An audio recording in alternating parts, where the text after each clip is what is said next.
Hello friends, followers and channel members, welcome to today's quick video in Microsoft Flight Simulator, and in this video we're going to be having a look at the recent update which has come out for the newly released ATR 42600 and 72600. Now, since its release for the simulator, it's fair to say that this aircraft has proved incredibly popular, but also at times incredibly frustrating.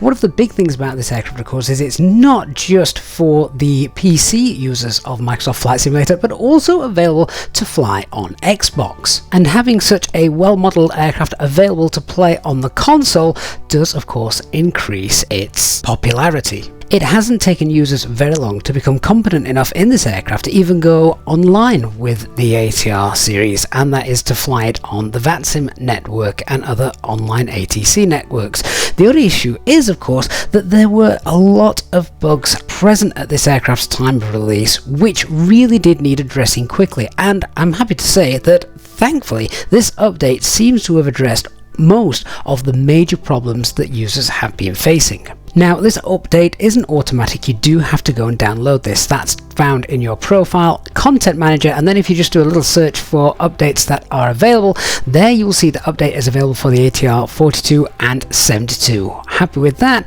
Click install and it just downloads in the background. Of course, this is actually quite a big update for an update because it's over 1 GB in size. And to be honest, when you see the list of things that are included in this update, you'll begin to understand why. One of the most frustrating parts of this aircraft was its navigation system in respects to the LNAV.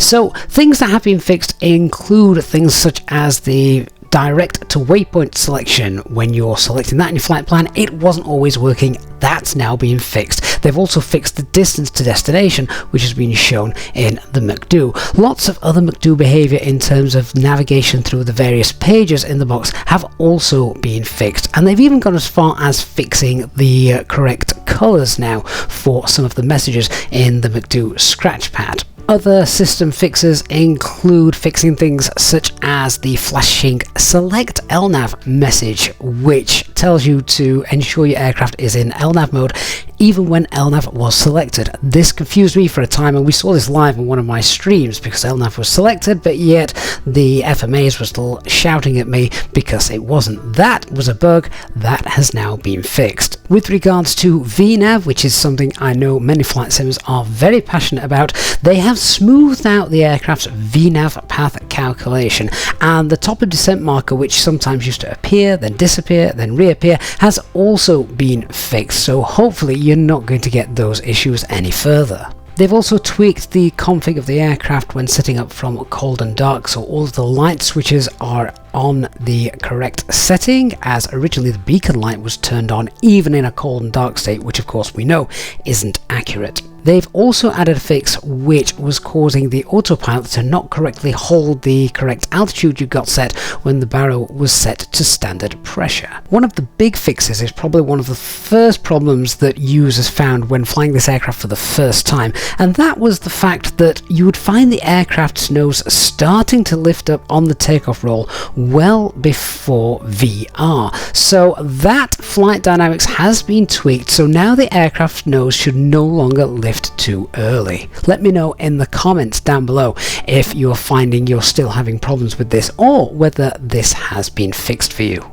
They have also tweaked some of the engine parameters, so the NP percentage wasn't dropping, for example, when you move to climb and cruise mode after loading the aircraft up in cold and dark. They've also fixed an issue which caused flight idle to be too high. You'll also be pleased to hear that some issues that were causing crash to desktops in the ATR have also been fixed. Things like clearing out the FMS after landing, and also manual airway entries in the McDo. These were causing crash to desktops. These have now been fixed. However, they have temporarily disabled manual airway entry, so they now send you redirected to a list selection where you'll be able to select your airways. Manual entry apparently will be reworked and added in the next update.